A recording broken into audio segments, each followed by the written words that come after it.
Hello, welcome to the Nemeth Report podcast. I'm Dr. Tammy Nemeth, energy historian, analyst, and consultant, and I'll be your host.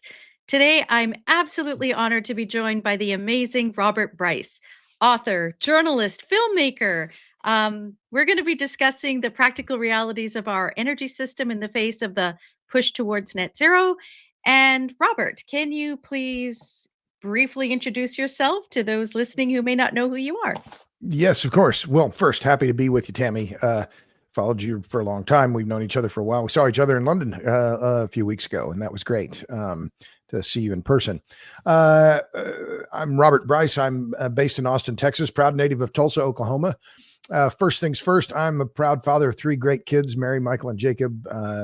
They're all adults, healthy, happy, doing well, and married to the woman of my dreams, Lauren Bryce. She will be married 39, married 39 years on June 7th. So those are the important things. Those are the things that matter the most in my life. I also happen to be an author, a reporter. I consider myself a reporter. If people ask what I am, I'm a reporter. I write about the energy and power sectors, have been doing so for close to 40 years now. And I'm the author of 6 books. Here's one. There's Smaller, Faster, Lighter, Denser, Cheaper, published in 2014. Oh, actually, I have Matt Ridley's latest book, which is really good. Big fan of Matt Ridley, who was in London. And then this is my latest one, A Question of Power, Electricity, and the Wealth of Nations. I've also been the co-producer of 2 documentaries that are out, one called Juice, How Electricity Explains the World. There's a 5-part docuseries that came out 15 months ago called Juice, Power, Politics, and the Grid, a 5-part docuseries. JuiceTheMovie.com, JuiceTheSeries.com is where you can find those. And I write on Substack, robertbryce.substack.com. How's that? That's awesome. Thank you so much. I will put all of those links in the description. So if people want to check out your work, it'll be there. I highly recommend both Juice series, especially the one last year, which is in the individual parts on YouTube. It's fantastic. You know, segueing into all the different work that you've done, for like 30 years, you've been working on these kinds of things. What first drew you to focus on this tension between, say, how we get our electricity, what that means for people, and what the real world challenges are? Excuse me. Well, yes, electricity is something I've been on really focused on for the last 10 years. I started working on my latest book and also the documentary, our first documentary, the feature-length film, in 2015, 2016. And I just had this, and once I started looking at what was happening with electricity, and I was puzzling over, there was one moment, in fact, I remember reading a piece about Nigeria and the problems of blackouts in Nigeria. And I remembered that many years earlier, decades earlier, 60 Minutes had done a piece, and Morley Safer had gone to Lagos and talked about the Nigerian grid. And he was kind of made this sneering kind of thing about the fact that their car batteries or big lead acid batteries were being used in Nigeria for backup. And he was kind of, not sneering, but pointing out, how remarkable this was, right? And here it was, something like 30 years later, and I realized, well, Nigeria hadn't made any progress. Well, why was that? And so that really was the kind of the inkling of in my head about, well, why is it that this country can't have a reliable electric grid? And the short answer is corruption. But it led me to a broader, thinking more broadly. Well, there's a book here. There's a book to be written about why some countries are electricity rich and others are electricity poor. And that was the genesis of the book. And then I was writing this book. I had a contract with my publisher, Public Affairs. And I thought, well, I'll just do a documentary at the same time. How hard can it be? Well, it's pretty hard, actually. I don't recommend it. But now that it's done, I'm glad that it's done. We did the same. Worked on both projects at the same time. But electricity is the world's most important and fastest growing form of energy. And it's particularly important for women and girls. And so over the last decade, and particularly the last 5 years or so, that's really been my focus, talking about electric grids, power, and why, and the need for more electricity all over the world, not just for data centers and, Google and Apple and the rest of them, but in fact, for poor countries, rich countries all over the world. This is the challenge of our age. Yeah, and that brings me to the presentation that you gave to the Alliance for Responsible Citizenship conference, where I saw you in London. And I think the YouTube title for it is "The People Climate Activists Leave Behind." And what you presented there was so powerful. I saw that you brought in some of the issues that you talked about in your first documentary, and then that Right. you talked about in the second documentary. Can you just give a brief rundown of what was your thesis in that presentation, and how is that related to the work that you're doing? Sure. Well, I started the presentation and I was very honored to be, invited to speak at the Alliance for Responsible Citizenship. And they said, you have 12 minutes, and we don't mean 12 and a half. We don't mean 11 and a half. Or we don't mean 15, we mean 12. And it was a really good exercise for me because I do a lot of public speaking and I usually speak for 40 minutes or so, 45 and something like that. But to get to the heart of the matter and to point out in particular why electricity matters to women and girls. And so I started the presentation by talking about the trip that we made to India about 8 years ago, and meeting this woman, Rahena Jamadar, in this rural agricultural village in called Majlishpur, southeast of Kolkata. And Rahena was this gracious woman, very graceful, obviously intelligent. And my friend Joya Shri Roy was translating, and she explained, Rahena did, that she'd had electricity in her home for about 14 years. Well, she'd lived most of her life in the dark. She had her first child when she was 16. And so we started talking about what electricity had meant now in the last 14 years. And she allowed that one of her children, her daughter, was going to the university in Kolkata. And in addition, she said, it made, they had lights at night, and that was really key. And that, they were using electricity in the kitchen, but the lighting was key. And when we got through just a short, little further discussion, and I asked her, well, Rahena, if you'd had electricity when you were a child, you would have been able to study at night. Would you have gone to the university as well? And she said, yes, I would have gone. So, even it's funny how you think about things, events, people you meet, and, you get insulted, or you think of a funny line after you're there and you think about it a day or two later. Well, that happened to me. I was in Jaipur, and I realized, had a day to myself to think a little bit. And I realized what this woman had told me, Rahena had told me, was darkness kills human potential and electricity nourishes it. And she had lived most of her life in the dark. And, when the lights go, when the sun went down, you go to bed because you can't afford candles, and it's too expensive, and to try and, run, keep electric light at night.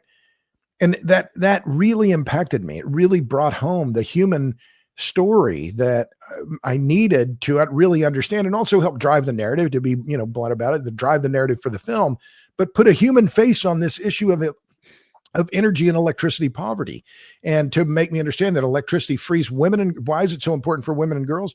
It frees them from the pump, the stove, and the wash tub, frees them from having to carry water by hand, from having to wash clothes by hand, and from using wood and dung and wheat straw and other things to cook dinner. And so, that experience was incredibly rich for me, and I owe a great debt of gratitude to my friend Joya Shri Roy for making it happen. And that became one of the center points of our film. And my colleague Tyson Culver directed and did a great job. And that really was what the focus of my point was at ARC. That this is key for the developing world. And yet we have this in the developed world, and at the World Bank and other lenders, they kind of scoff at this idea of, electricity. And it's almost as though they prefer energy poverty. And I pointed out that it's a terrible kind of position, especially for entities like the World Bank.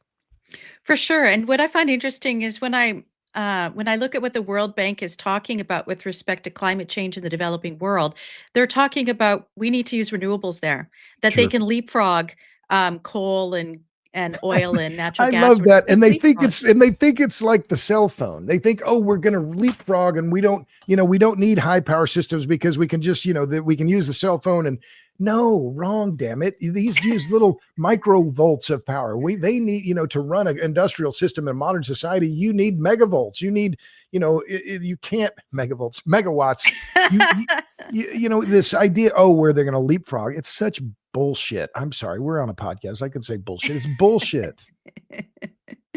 So you're saying that there's no way that India could run and the economy and bring up the women and children out of energy poverty with wind and solar.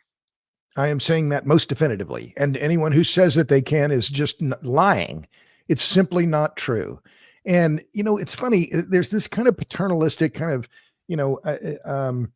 egotistical kind of a pat on the head attitude. What is that? Paternalistic attitude toward the developing countries. Like they just don't know what's good for them. If only they would do what we tell them, they don't, they don't need to be burning coal. Well, that assumes that these countries and the people who run them are just idiots. If this was the case, then why, if India could run their entire economy on wind and solar and it's so much better and batteries are so much better, why are they building coal-fired power plants? Why is China today building 200 gigawatts, 204 gigawatts, 204,000 megawatts of new coal-fired capacity? Are those Chinese that stupid? I mean, no, they're doing what works for their own economies. And so this attitude of, oh, well, they should just use renewables. Well, it's like, as I've said many times, let them eat solar panels. It's that same kind of Marie Antoinette, let those, those idiots, those poor poverty stricken, well, they just need a few solar panels and that'll be fine. That's enough for them. Yeah, that's that condescending attitude. That's the word. Yeah. It's like we know best, we know better than you.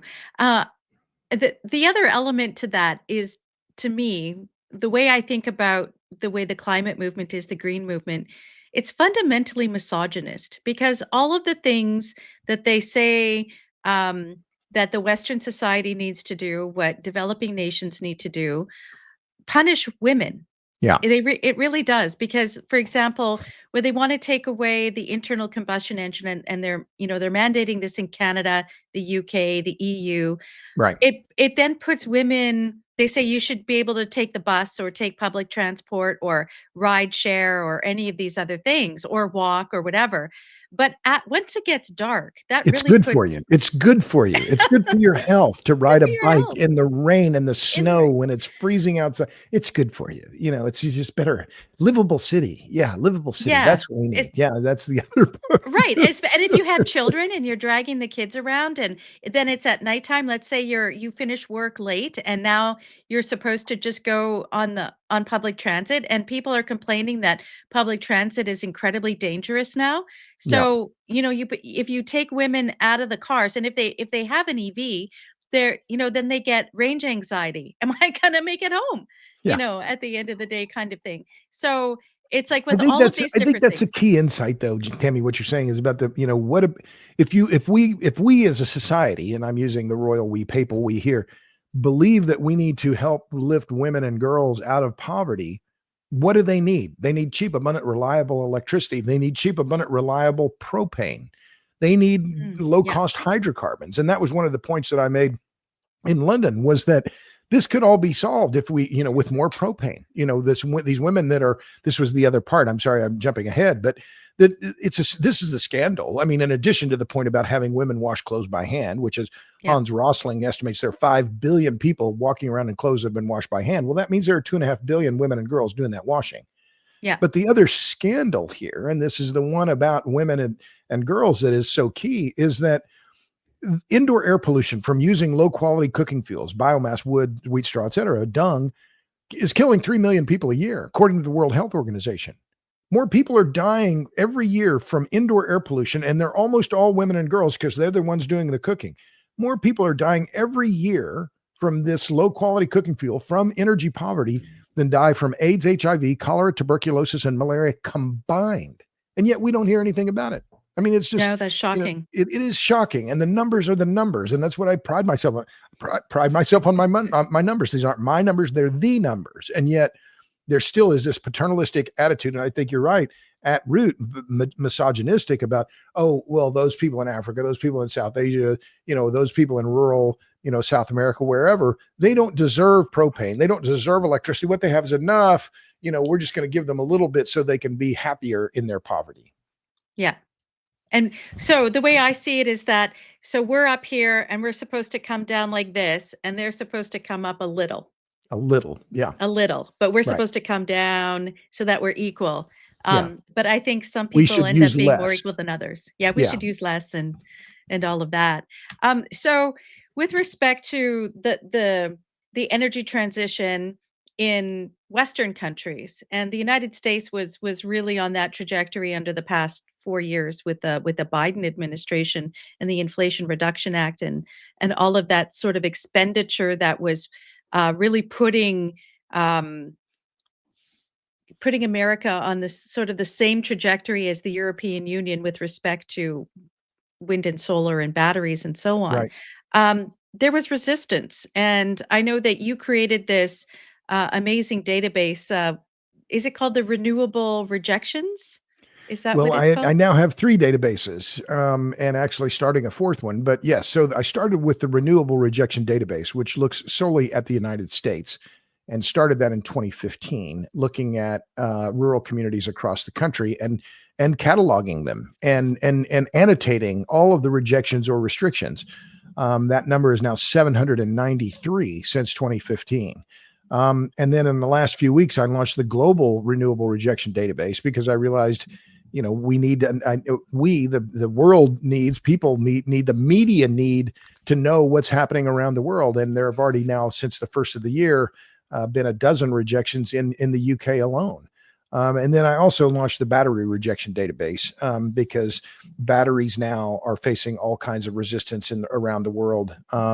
In particular, now after this the Moss Landing fire in California in February, January and February. So, land use policy and energy policy go hand in hand. And Yeah. I've been a longtime member of the media, and I see these media reports that vastly understate the amount of resistance in rural America against these projects. And in fact, just last night, I saw a piece that was published in one of these, the left-wing climate activist groups. And it was the reporter, mentioned a few of the rejections, and I emailed the reporter. He lives here in Austin. And I said, by the way, I've been keeping this renewable rejection database, and you vastly understate the scale of the rejections. Haven't heard back. Of course. Of course. Haven't heard back. Haven't heard back. So well, let's dive into this a little bit. So the global rejections, are you tracking the rejections in developing world? Like, if I recall, I can't remember if it was your book or Michael Schellenberger, where I think it was in India where they had Greenpeace had come in and set up these solar panels, and people got to charge their phones for like all of 10 minutes or something, and Yeah. then it was done. The energy was done. And so when they first brought it in, the minister responsible came, made a big speech, and it was, hey, this is so great. And then when it turned out it wasn't working, they wanted to rip it down. And when he came to the village, they threw things at him and stuff like that. And so I'm wondering what's happening in the developing world in communities when wind and solar, particularly solar, I guess, in India is being they want to install it. What did the people say? What's been the reaction there? Sure. Well, I have one in specific. I know there's here's one that occurred in India where this was in 2023. Local farmers protested against Tata Power's 100 megawatt solar plant, leading the Maharashtra Forest Department temporarily halting the project due to land rights issues. Also in 2023 in Colombia, Enel, an Italian company for which I have I have no respect at all because of what they did in Osage County, Oklahoma, which I hope we can talk about. They're losing in federal court in a long running battle with the Osage tribe. But in 2023, they suspended work on a project in Colombia, a 200 megawatt, I think it was 200 megawatt wind project, because the indigenous people in that part of Colombia kept protesting. They protested for years, blocked roads. So, what's interesting, Tammy, is, you distinguish between the developing countries and in the developed world. And that's an important distinction. But what I know from now more than a decade of reporting on this, in fact, it's 15 years now, local people everywhere, everybody everywhere cares about their neighborhood. And so what we see with all of this alt energy sprawl, and that's what it is, energy sprawl that comes with the developments of wind and solar, is that local people are looking around and saying, hey, we don't want our houses surrounded by, tens of acres or hundreds of acres of solar panels, that we're creating a desert. We don't want to live there. Same with these wind projects, these massive wind projects, and the backlash against wind is what really got me going on this. But so India, Colombia, I mentioned the UK already, a dozen rejections there just since January 1st. This is rampant all over the world. And it's not just, of course, it's wind, it's solar, it's batteries, it's high voltage transmission projects. Yeah. All of this alt energy crap, and it is crap, all of it requires massive amounts of land. And when that's where the conflicts are occurring all around the world. And, people need cheap, abundant, reliable energy, and they will do whatever they have to do to get it. And in many cases, solar and batteries can be a game changer for people. And there's no doubt about that. And I'm not going to say there's no use for these kinds of technologies, but we have to be very sober about these issues. And, the media coverage on this has just been abysmal. The New York Times will not cover this issue. I dealt with a Washington Post reporter. I forgot his name because he was such a jerk about the whole thing. He called me, asked for me to help him find some context. And then he wrote this completely bullshit article, just bullshit. Oh, all these people, local people are just protesting wind and solar projects because they're Republicans. It's a lie. It's a lie. And they do it with a straight face. Yeah. Well, I don't know whether they do it straight face, but they do it all the time. I loved your comment about energy sprawl. That is such a great way to express it, because, you can talk about what's the footprint, what's the land usage and so on. But energy sprawl, that is really good, because when you compare, say, a coal-fired power plant or a natural gas combined cycle plant, if you look at how much space they take up, it's really like this nice compact area that produces so much energy, which of course we get the power density, law of power density, which I love how you always describe. But to describe it that way, it's no wonder that people all over the world, regardless, as you say, whether it's just humanity is like, what are you doing? Why are we doing it? It doesn't even provide the reliable energy it's promising. And then there's all of these other residual effects that really have been understudied, with respect to changes in temperature, changes in soil temperature, wind currents, all of these different things, which have precipitation, all of that stuff. And so maybe that's a good way to segue into what happened with the Osage tribe and their resistance to this project that it's been ongoing for a long time. And every time they get a ruling, it's like the company doesn't do anything. Yeah. Well, let me just come back to the Osage in a minute, because that's near and dear to my heart. But you mentioned the issue of power density, and that's the key, right? And I wrote in my fourth book, Power Hungry, our energy and power systems are determined by what I call the four imperatives: power density, energy density, cost, and scale. And they are all interrelated. But power density is the one that is the most important. And what is power density? It's the measure of energy flow can be harnessed from a given area, volume, or mass. So we want high power density systems because they require fewer materials. They require less land, fewer inputs. And that's why I'm so adamantly pro-nuclear, pro-natural gas, because as you pointed out, the power density of nuclear and natural gas is thousands of watts per square meter in general. And, some of these shale gas wells that are being drilled now, they're multi-well pads. They have power densities equal to or exceeding that of nuclear power plants. That's the kind of energy flow that are coming out of these very small footprints compared to wind and solar. And therein is the rub. And I'll conclude the power density lecture with this, but it's the iron law of power density. The lower the power density, the higher the resource intensity of whatever kind: copper, metal, or copper, concrete, steel, land, fertilizer, etc. But you have to counter that low power density with other inputs. And the only way that wind and solar can add significantly to our generation mix is by increasing their footprints. And that's just fundamental.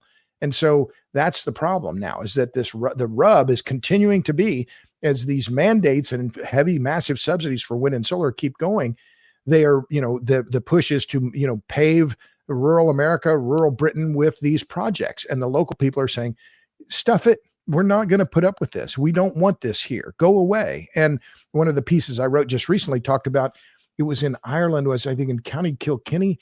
The local people there had held protests against a proposed wind project for a year. I mean, can you imagine? I mean, it just, the latest rejection was in France, but let me just see if I can find this one. It was in Ireland, and that, it was in County Kilkenny, and they had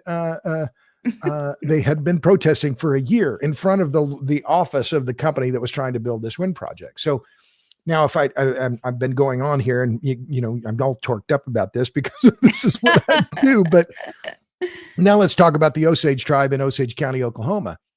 Their battle with NL, the Italian company, the Rome-based company that is all about ESG. You look them up and they're just, it's ESG this and, this responsible corporation that and blah, blah, blah, blah, blah, blah, blah. They have been locked in the longest running legal battle over wind energy in American history. And the Osage tribe right now is kicking their butt in federal court. And I got to tell you, I am loving it. So what happened? Well, in 2011, Enel starts prospecting in Osage County saying they want to build this wind project. 2014, they're ready to start building or have already begun construction. The Bureau of Indian Affairs sent them a letter saying, cease and desist. You must get a permit from the Osage tribe before you start this project, because the Osage tribal members, including the late Joe Connor, were very aware of what was happening and said that if they're going to start building these wind projects or these wind turbines, they're going to be digging in the subsurface. We own the subsurface. So yeah. Very brief, bit of Oklahoma history. Under the Osage Allotment Act of 1906, Chief James Bighart negotiated a deal where the tribe had, it retained the right to all the subsurface in Osage County, including the oil and gas and the rocks. Everything else that's under the surface is owned by the tribe in common. That, of course, led to the later. Well, there was massive oil and gas discoveries made in Osage County. Led to the reign of terror in the 1920s, where it's documented in Martin Scorsese's film and of the same name, the Killers of the Flower Moon, based on David Grann's marvelous book of the same title. Osage tribal members were being murdered for their head rights, for their oil wealth, and this was rampant. And dozens, perhaps even hundreds, of Osage tribal members were killed for their ownership, for their mineral rights. Okay, so that's the backstory. Well, then here comes Enel, these Italians, these foreigners into Osage County. They want to build this wind project. They ignored the tribe, and they essentially tried to steal the mineral wealth of the tribe by ignoring the Bureau of Indian Affairs. Went ahead and built the wind project and started operation in 2015. That battle over the subsurface and the fact that the Enel mined the rocks under the tribe in the tribe's mineral estate without their permission. Twice now, a federal court judge in Tulsa has ruled on behalf of the tribe, and in December of last year ordered the removal of those wind turbines by December 1st of this year. Now that ruling has been appealed and stayed while Enel appeals the case to the 10th Circuit, I believe, in Denver. But those wind turbines are coming down. And when they come down, I'm going to be in Fairfax, Oklahoma with my brothers and sisters and my cousin Nora hooping and hollering. Why? Because my great uncle, Ernie Rapp, was a member of the Osage tribe. He was born and raised in Fairfax, Oklahoma in 1909. He had a front row seat to the reign of terror in the 1920s. My cousin Nora owns a Osage headright. I'm a member of the Cherokee tribe. This is one of the biggest victories for Native American sovereignty in modern history. And it's a massive, massive black eye for the wind business.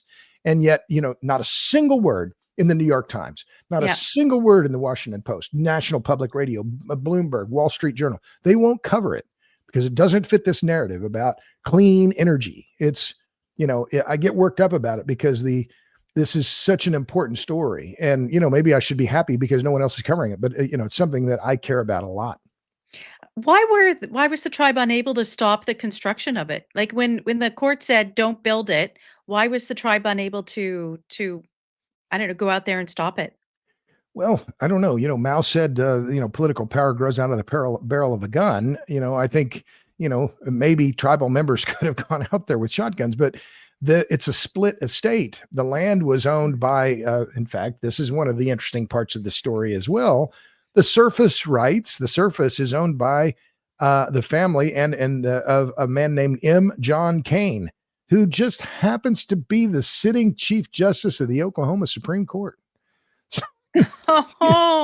So these politics about what did Faulkner say about the past isn't past, it's the history isn't past, it's not even past, or what how did he say that? But this century of injustice in Osage County and what is happening, to the tribe, and the fact that the tribe is now fighting back, it's just an incredible story, and one that, it really is deeply relevant to me because of my family and, my Uncle Ernie, who I love dearly. And my cousin Nora, who's just all, so happy about these rulings. And it matters. It matters a lot. And the tribe wasn't able to stop it because they didn't have the legal authority. The Bureau of Indian Affairs is effectively Right. acting as their agent. And, Yeah. I guess the BIA, I don't know if they have guys that carry guns or not, but I guess they could have called the U.S. Marshals or somebody.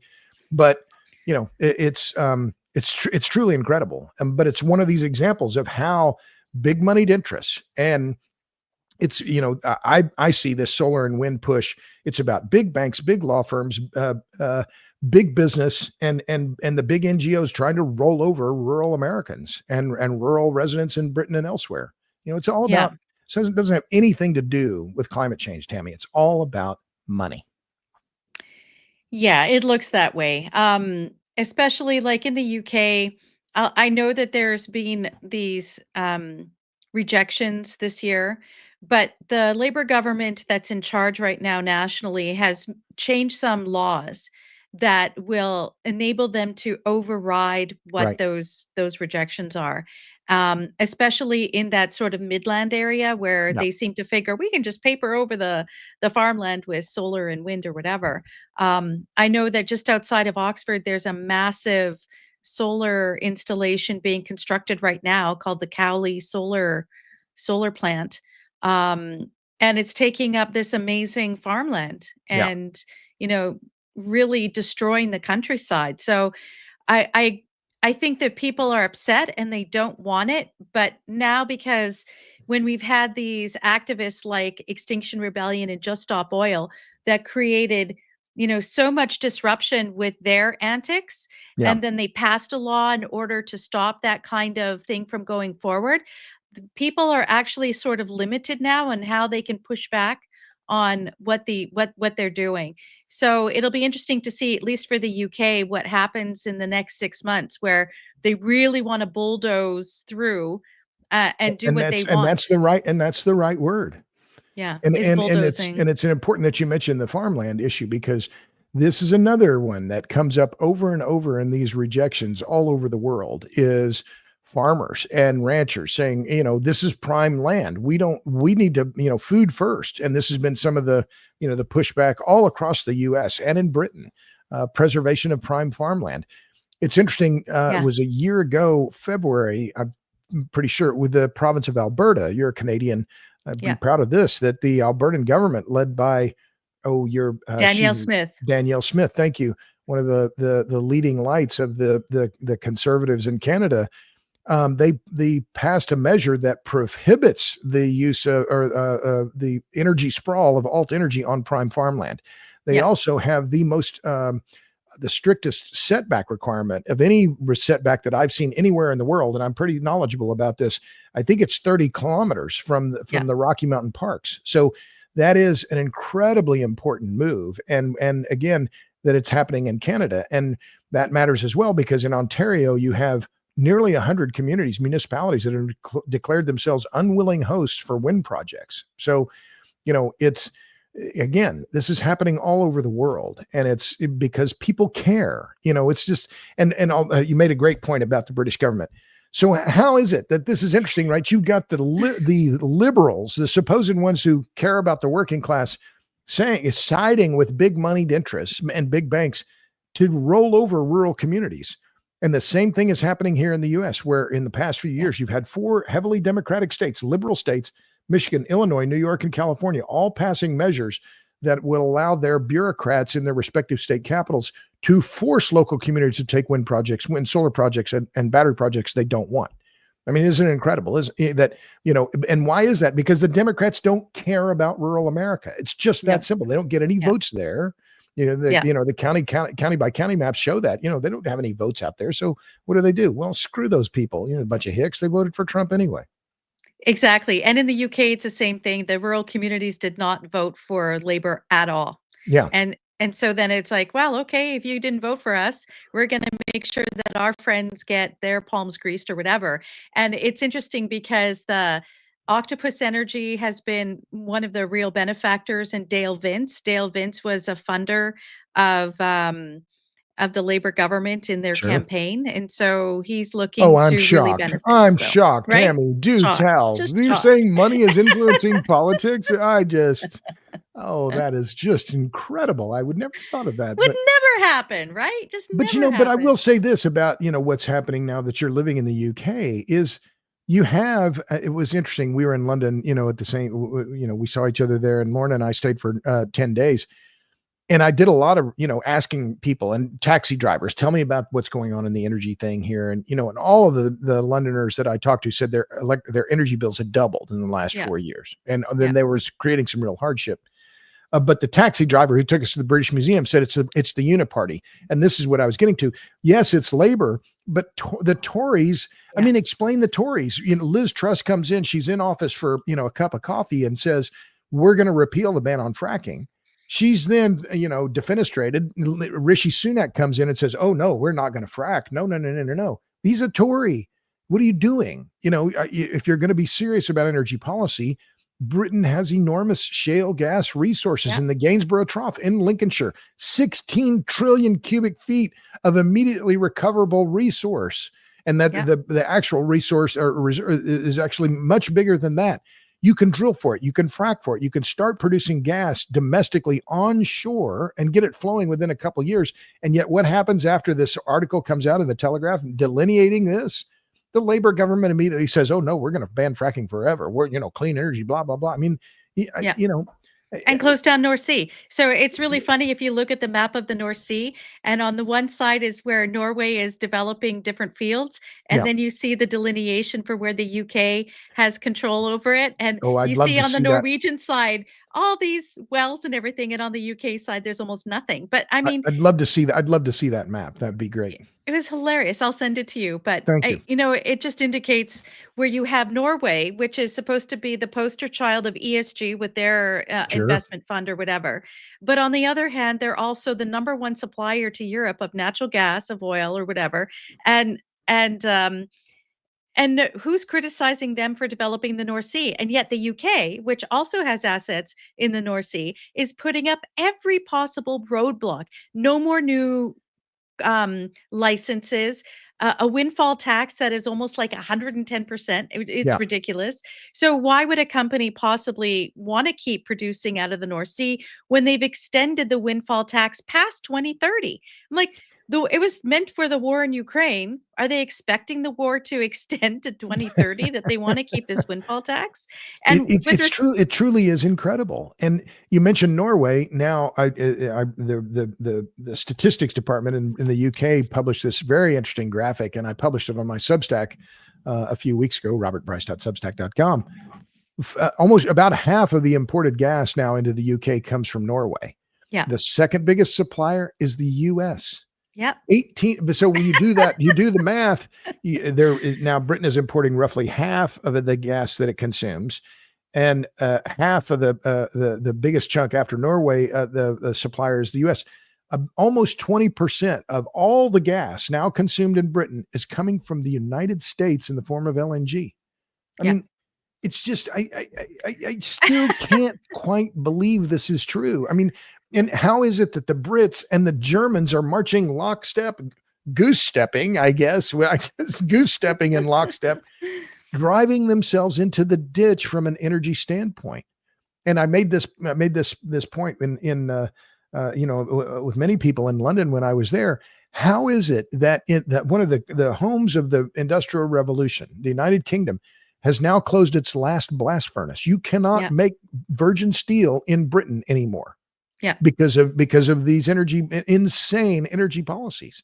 I mean, it's just that was the Port Talbot Steelworks in Wales, and I mean, it's what a tragedy it is for Britain now that they've become so I don't know what so enamored, so caught up in this net zero silliness that they're just committing economic suicide. Yeah, I'll just jump back a little bit to the point about the uniparty. That's Sure. for the reason why you have the rise of reform, Yeah. because traditional conservative voters were saying, oh, what I heard was, why should I vote for them? Because they're not listening. We don't want any of this stuff, and they keep doubling down on it. We Yeah. don't want net zero. And yet they keep telling us we have to have net zero. Why don't we get a conversation? Why don't we have a referendum on this? They wanted Brexit. They never actually executed Brexit properly. Mark Carney was in charge of Project Fear, which was basically just slow dragging any of the stuff that they were supposed to do in order to make Brexit a success. So people were angry. They wanted Brexit, didn't get it. They didn't want net zero, but they got it. And and they felt like, well, who can I vote for? I can't vote for the conservatives anymore. And honestly, I blame David Cameron, because when he came into the party, he's like, we have to move more to the left. We have to embrace green because everybody's green now. And so we need to take ownership of that for the conservatives. Otherwise, we're dead as a party. I mean, and because of that, that's why we have this sort of domino effect of a uniparty. Yeah. And the conservatives aren't there anymore, and it's reform, and reform has its own problems. So for people who truly want change and want something different, it's, I don't know, conservative party has to do a complete overhaul, and I don't think they have it in them. Unfortunately, I don't think they do either. And, I'm saying that from guy from Texas, what do I know about British politics? But, in my conversations with people in London and who had been in government, that was the consensus, that there's no appetite right now, despite all the pain, despite all these massive increases in energy prices, despite the fact that UK now has some of the highest electricity prices in the world, of any developed country, rather, that there's very little political appetite for shedding these insane policies. And so, but it's remarkable as I look around the world, and I'm fortunate. I'm going to Australia in a few weeks, and I've been in the UK, and where is this destruction happening? California, Australia, Britain, and Germany. They're the four poster children for stupid policy, on the energy front. And I mentioned the closure of the Port Talbot steelworks. The other big closure of the industrial plant that was closed in January was the synthetic ethanol plant in Scotland. And that this was the last plant of its kind in the UK.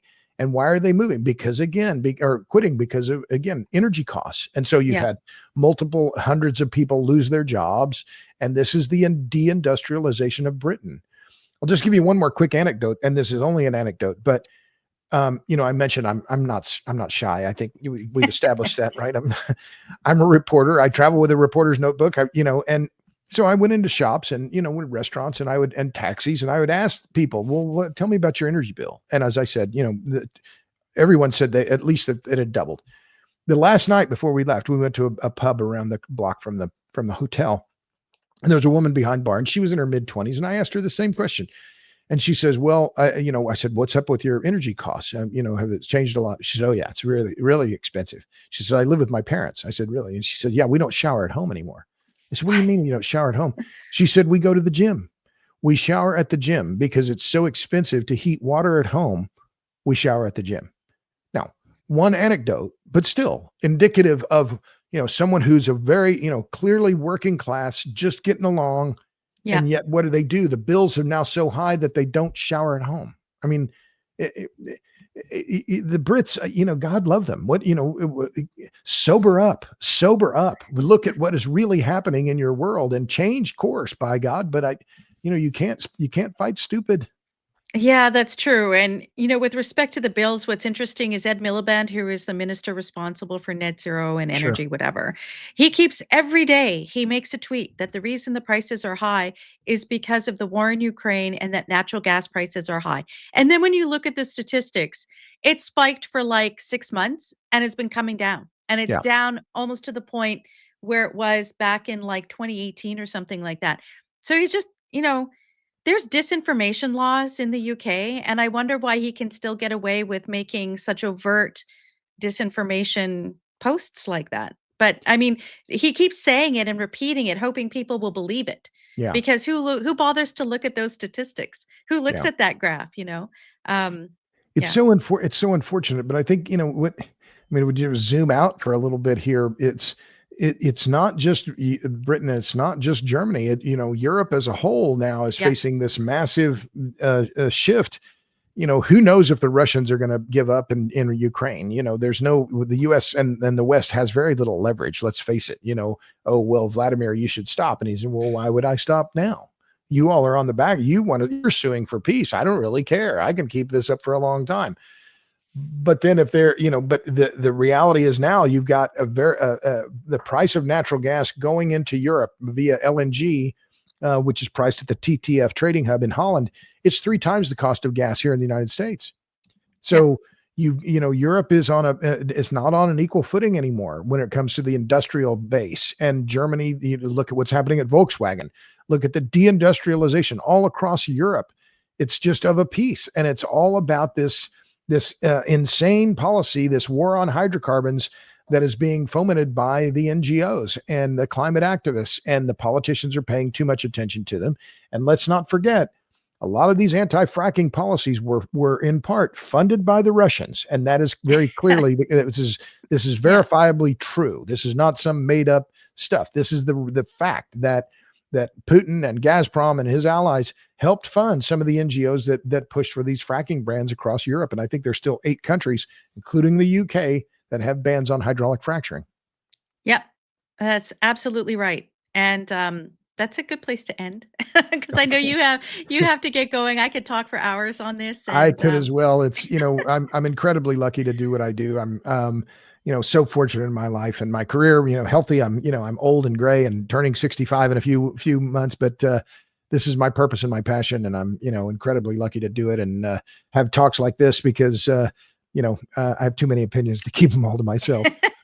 It's good to share, right? Sharing is caring. It's more like a therapy session. It's not a podcast. It's online, Online therapy. I love that. That's great. Well, thank you so much, Robert, for taking the time. And I look forward to seeing what you present in Australia. Is that going to be, are you going to record that and put it up on your Substack or YouTube or something? Oh, I'm starting to work on my charts for that. I've got slides I'm going to make on, cost comparisons. And, one of the things that's also important, I think, is in addition to these dramatic increases in price, right, for consumers, is the fact that like the UK, like California, Australia is a minor player in overall CO2 emissions globally, right? They have 25 million people, 30 million. And yet they're like the Germans, they're deluded into thinking, oh, if only we adopt net zero, we're going to change the trajectory of the global climate. Well, you have a mighty big opinion of yourself and you're not looking at the numbers. So yeah, exactly. Then the UK says the same thing. Canada says the same thing. And I think all between Australia, UK, and Canada, it would be like 4%. Yeah. Or something like that. Yeah, if that. It's truly incredible. But this religious fervor, and I think that is the right word for this, right from our description of this, is it's damn the numbers, damn the facts. We don't really care about this. This is a type of climate jihadism and jihadism that is like any cost doesn't matter, but costs do matter. And this is the part that really inflames me and really motivates me, is that it's all negative for the poor and the middle class. It all hurts the poor and the middle class. And I'm just enough of a liberal in that regard to think this is a bad policy. Yep. And it hurts women too. That is an excellent point, as we discussed. Well, thanks again. Safe journey. And I will put links in the description to your robertbryce.substack.com and all your amazing videos that are up on YouTube. Awesome. Thank you, dear. Great. Thank you. Bye. Bye.